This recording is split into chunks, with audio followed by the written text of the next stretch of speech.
Lakh lakh tin সার্টিফিকেটধারীদের জন্য বড় একটা সুযোগ দিতে যাচ্ছে সরকার। 25,000 টাকা পর্যন্ত কর ছাড় রিটার্নে, যা আগের কোনো সরকার করে নাই। অনেকেই ভাবতে পারেন এই 25,000 টাকা সরকার আপনাকে সরাসরি হাতে দিবে না ব্যাংক অ্যাকাউন্টে দিবে।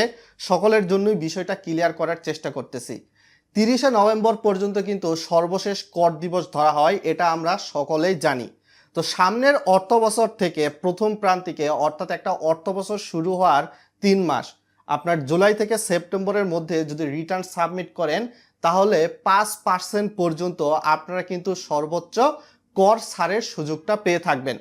ভিডিওটা লাইক করে শেয়ার করে দিবেন, যেহেতু ভিডিওটা খুবই গুরুত্বপূর্ণ হচ্ছে।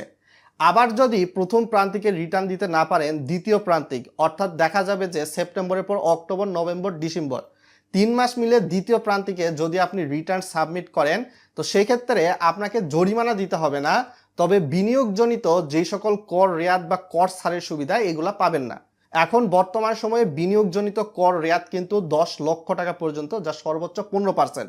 বিনিয়োগজনিত কর রেয়াত ব্যাংকে ফিক্সড ডিপোজিট, ডিপিএস, পোস্ট অফিসে আপনার পোস্ট অফিস ফিক্সড ডিপোজিট বা সঞ্চয়পত্র, জীবন বীমা এগুলার উপর। তো এইখানে পরিবর্তন নিয়ে এসে সর্বোচ্চ কর ছাড় 10% অর্থাৎ 7.5 লক্ষ টাকা পর্যন্ত কর রেয়াতের সুবিধা আনতে যাচ্ছে সরকার, এমনটাই কর্মপরিকল্পনায় দেখা গিয়েছে। তো সেক্ষেত্রে দেখা যাবে যে বিনিয়োগজনিত কর রেয়াত এটা যদি পাস হয়, তাহলে আপনি সঞ্চয়পত্র, পোস্ট অফিস ফিক্সড ডিপোজিট বা ব্যাংকে ফিক্সড ডিপোজিট, এফডিআর, জীবন বীমা এগুলো মিলে কিন্তু সর্বোচ্চ আপনি 7.5 লক্ষ টাকা বা 10% পেতে পারেন। আর তৃতীয় প্রান্তিকে যদি আপনি রিটার্ন সাবমিট করেন, প্রথম দ্বিতীয় প্রান্তিকে রিটার্ন সাবমিট করতে না পারেন, তো সেই সকল ক্ষেত্রে দেখা যাবে যে জানুয়ারি থেকে মার্চের মধ্যে রিটার্ন দিলে আপনার পরিশোধিত করের 2% হারে জরিমানা দিতে হবে, অথবা 2,000 টাকা, যেটি সর্বোচ্চ বেশি হবে সেটি প্রযোজ্য হয়ে থাকবে। আবার যদি তৃতীয় প্রান্তিকেও রিটার্ন সাবমিট করতে না পারেন, তাহলে দেখা যাবে চতুর্থ প্রান্তিকে গিয়ে, অর্থাৎ দেখা যাবে যে আপনার হয়তোবা জুন পর্যন্ত সর্বশেষ কর্মদিবস থাকবে এপ্রিল থেকে, ওই সময়ের মধ্যে রিটার্ন দিলে 5% হারে জরিমানা দিতে হবে, যা সর্বোচ্চ 5,000 টাকা, যেটি বেশি হবে সেটি কার্যকর হয়ে থাকবে। তো এইটা কিন্তু অনেকের জন্য সুযোগ সুবিধা দিলেও অনেকের জন্য আবার অসুবিধাও হতে পারে। আবার বিভিন্ন ক্ষেত্রে গেইন ট্যাক্স কিন্তু আরোপের চিন্তাভাবনা সরকার রয়েছে কর্মপরিকল্পনায়।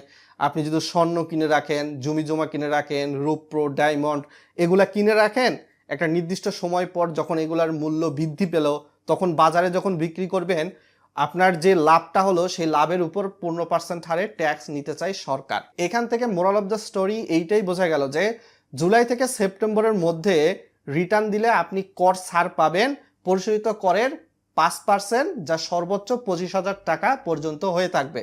তো এইটাই কিন্তু এখানে বোঝানো হয়েছে।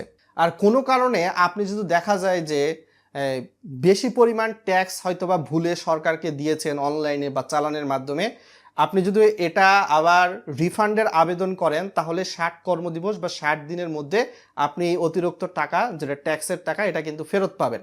আর বিন সার্টিফিকেট কিন্তু বাধ্যতামূলক করতে চায় সরকার। যারা বিকাশ, রকেট, নগদের মার্কশিট নিয়েছেন বা ব্যাংক থেকে লোন নিয়েছেন বা ব্যবসায়িক ব্যাংক অ্যাকাউন্ট খুলতে চাচ্ছেন, আরও বেশ কিছু বিষয় কিন্তু স্ক্রিনে দেখায় দিচ্ছে, আপনারা সেখান থেকে স্পষ্ট হতে পারছেন।